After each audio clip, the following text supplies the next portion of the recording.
How did you meet Craig? Craig and I met in college.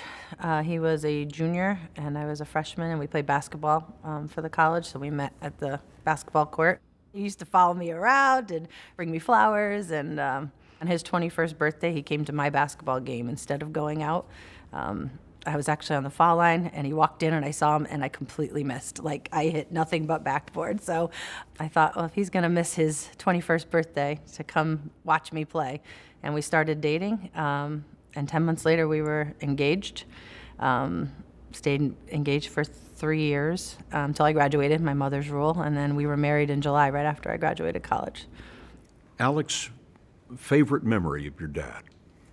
He took me shopping at Target. Our thing was redecorating my room, which I did quite often. And he let me shop around Target for probably 2 or 3 hours, I would say. Fill up 2 carriages with a bunch of stuff for my room. And when we got to the cash register, he was like, all right, let's go. And I was like, what about the stuff? And we left the store, and I was rather confused. And then, lo and behold, I came home the next day from school, and my room was completely redecorated, top to bottom, with everything I'd picked out from Target and more. And I love that memory because it shows who he was as a funny jokester person, but also who he was as a dad. He was very thoughtful, and he always selfless, and he put other people before himself to make people happy, because he knew that was something that made me happy. Sydney? I transferred a week into the spring semester last year. I play basketball, and the first game I had, it's like 3.5 hours from our house. No one told me that they were coming. It was my first ever college basketball game because I was hurt for a couple months. They were like, yeah, we can't make it. We're not coming. I get there, and there's no fans in the stand. And then you just see my 6'6" dad sitting in the bleachers. And then I don't think he missed a game after that. Colby, should I come back to you? Every Sunday morning, we would always be the first ones to wake up. He would wake up at 5 in the morning, and I would wake up at 8, and he would always take me out to Starbucks or something, just so we could spend that time together before everybody else woke up. Because you were the only 2 up. And with 5 kids, you've got to figure out how you're going to steal time from each of them. Caden, give me your favorite memory. My favorite memory, playing cards, because cards was kind of his thing. And he was a big entertainer, so he kind of stole the show.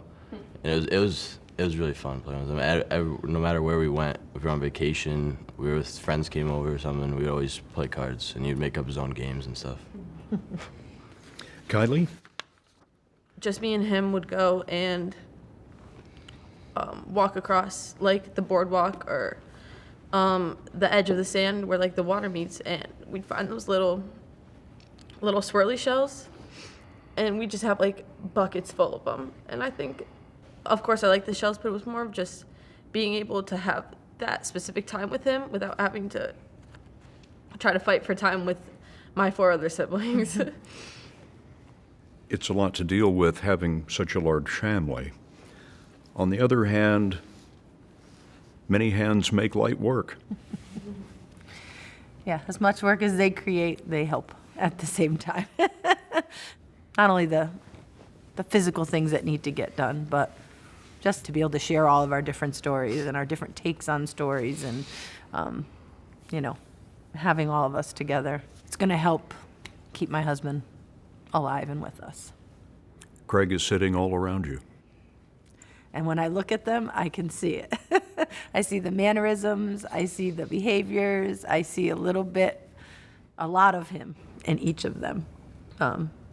More so than myself in most of them, so that comforts me. And them, they like to hear that, I think. They like to hear they're like their dad.